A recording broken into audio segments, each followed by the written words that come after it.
Anak-anak, coba perhatikan ilustrasi pengisian air ke dalam penampung yang ada di hadapan kalian. Apakah kalian dapat menemukan perbedaannya? Ya, betul sekali. Volume air pada penampung 2 lebih sedikit dibandingkan penampung 1. Kira-kira apa ya yang membuat volume dari kedua penampung tersebut berbeda?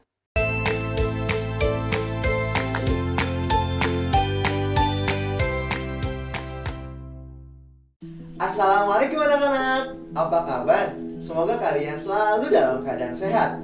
Berjumpa lagi dengan Bapak Furqan Nur Rahman. Anak-anak, di awal video kalian mendapatkan pertanyaan bukan? Apakah kalian sudah menemukan jawabannya? Bapak yakin pasti kalian sudah menemukan jawabannya. Nah anak-anak, pada pembelajaran kali ini kita akan membahas materi tentang debit. Apakah debit ada kaitannya dengan jawaban atas pertanyaan di awal tadi? Untuk menjawab pertanyaan-pertanyaan tersebut, ayo simak penjelasan Bapak berikut ini. Anak-anak coba perhatikan sebelum air yang keluar dari setiap keran berhenti pada waktu yang bersamaan, ternyata air yang mengalir dari keran hijau lebih lambat dan sedikit dibandingkan dengan keran abu-abu. Nah anak-anak, banyaknya aliran air yang mengalir pada satuan waktu tertentu ini disebut dengan debit.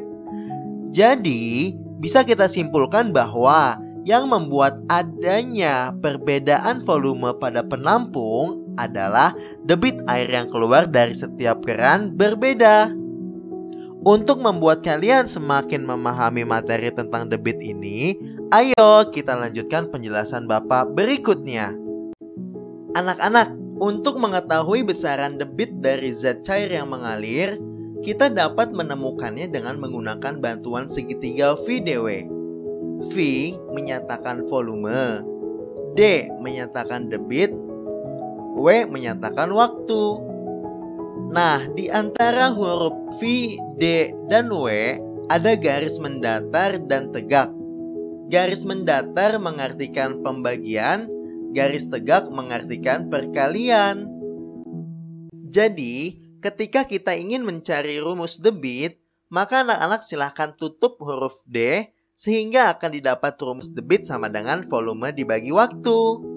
Begitupun ketika kita ingin mengetahui rumus waktu, maka anak-anak silahkan tutup huruf W sehingga akan didapat rumus mencari waktu sama dengan volume dibagi debit.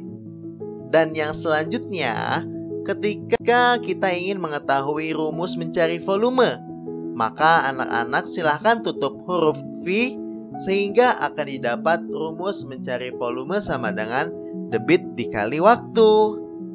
Agar membuat anak-anak lebih memahaminya, ayo kita coba selesaikan latihan soal berikut ini.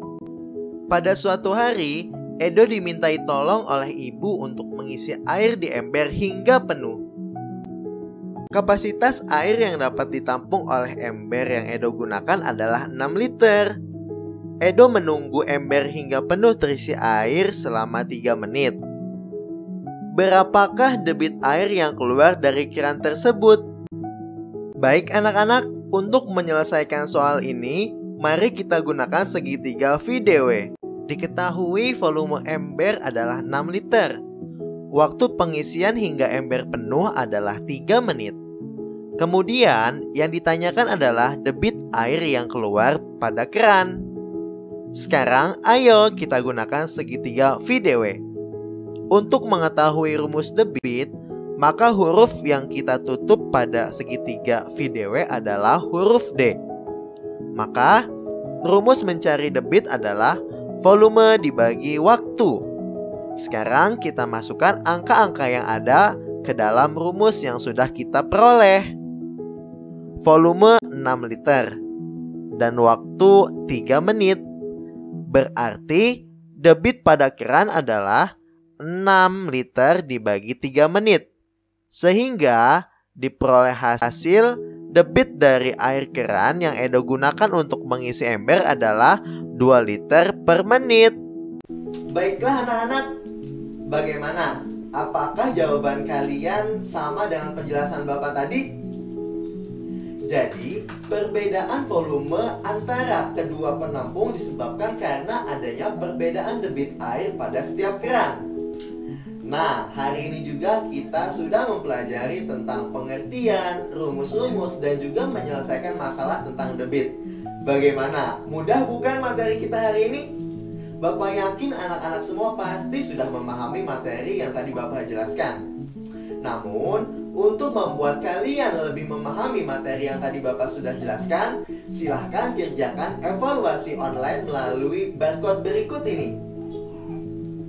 Semangat anak-anak menyelesaikan evaluasi online-nya. Terus semangat juga belajarnya walaupun kalian belajar dari rumah. Pesan Bapak, jaga kesehatan, makan makanan yang bergizi, tetap patuhi protokol kesehatan, menggunakan masker, sering-sering mencuci tangan dan juga menjaga jarak agar kita terhindar dari segala penyakit. Nah anak-anak, demikianlah pembelajaran kita kali ini. Sampai bertemu di pembelajaran berikutnya bersama Bapak. Terima kasih. Wassalamualaikum warahmatullahi wabarakatuh.